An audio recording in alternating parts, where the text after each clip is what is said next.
صدر ذی وقار آج کے اس ایوان علم و ادب میں جس موضوع پہ لب گشائی کی جسارت کر رہا ہوں اس کا عنوان ہے جو خواب تھا لاکھوں آنکھوں کا، اس خواب کی یہ تعبیر نہیں۔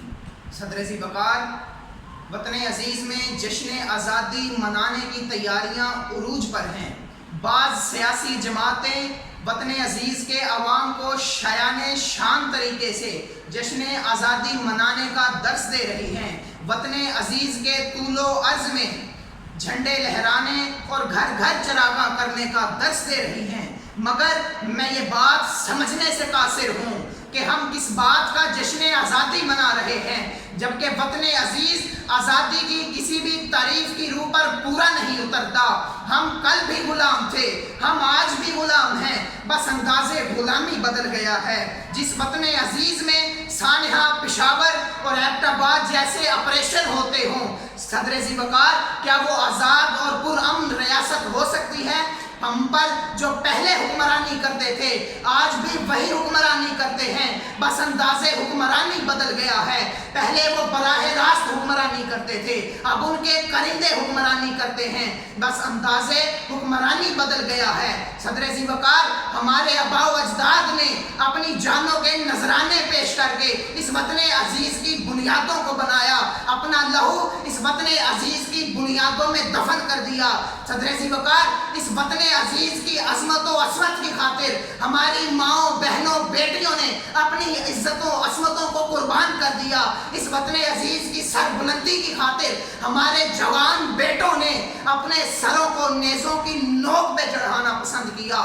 صدر ذی وقار، آج آباء و اجداد کی روحیں ہمیں پکار پکار کے کہہ رہی ہیں کہ جو خواب تھا لاکھوں آنکھوں کا، یہ وہ تو پاکستان نہیں۔ صدر ذی وقار، قائد اعظم محمد علی جناح نے اس مقصد کے لیے پاکستان کو آزاد نہیں کیا تھا کہ اپنے ہی اپنوں کے قاتل ہو جائیں۔ صدر ذی وقار، قائد اعظم محمد علی جناح کا پاکستان آج ہمیں نظر نہیں آ رہا۔ آج اس ریاست میں عدالتیں انصاف کرنے سے قاصر ہیں، غریب کو جیل میں جیل کی چکی پیسنی پڑتی ہے، اور ظالم جو ظلم کرے اور دندناتا پھرتا ہے۔ صدر ذی وقار، اب اس ملک میں مرغی چوری کرنے والا سال ہر سال جیل کی چکیاں پیستا ہے، اور اس وطن عزیز کو لوٹ کر کھا جانے والے لوگ دندناتے پھر رہے ہیں۔ آج وہ قائد کا پاکستان نظر نہیں آ رہا۔ ہم کس منہ سے جشن آزادی منا رہے ہیں؟ ہم نے اپنے اسلاف کی ان قربانیوں کو بھلا دیا ہے، ہم نے اپنے اسلاف کی ان قربانیوں کو بروئے کار نہیں لایا، ہم اپنے اسلاف کی ان قربانیوں کو یاد نہ رکھ سکے۔ صدر ذی وقار، ہمارا ملک آج اس حال کو پہنچ چکا کہ اپنے ہی اپنوں کے قاتل ہو گئے، تو ہم کس منہ سے جشن آزادی منا رہے ہیں؟ ہم کس منہ سے جشن آزادی منا رہے ہیں؟ صدر ذی وقار، اگر یہی حالت رہی تو وہ وقت دور نہیں کہ اس ملک پر پھر انہی حکمرانوں کی حکمرانی آ جائے گی جن کے چنگل سے قائد اعظم محمد علی جناح نے ہمیں آزاد کروایا، جن کے چنگل سے نکلنے کے لیے ہمارے آباء و اجداد نے اپنی جانوں کے نذرانے پیش کیے، اپنی جانوں کو قربان کر دیا۔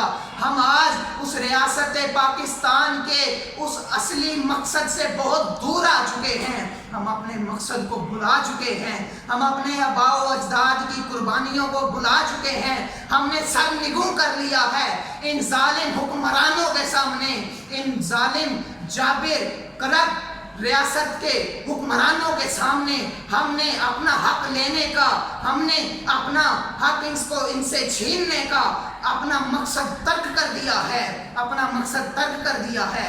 میں اپنی گفتگو کا اختتام اس شعر پر کرنا چاہوں گا کہ یہاں قوم کو بیچنے والے بھی سونے میں تولے جاتے ہیں، یہاں قوم کو بیچنے والے بھی سونے میں تولے جاتے ہیں، دروازے ان کی آنکھوں کی جنبش سے کھولے جاتے ہیں، دروازے ان کی آنکھوں کی جنبش سے کھولے جاتے ہیں۔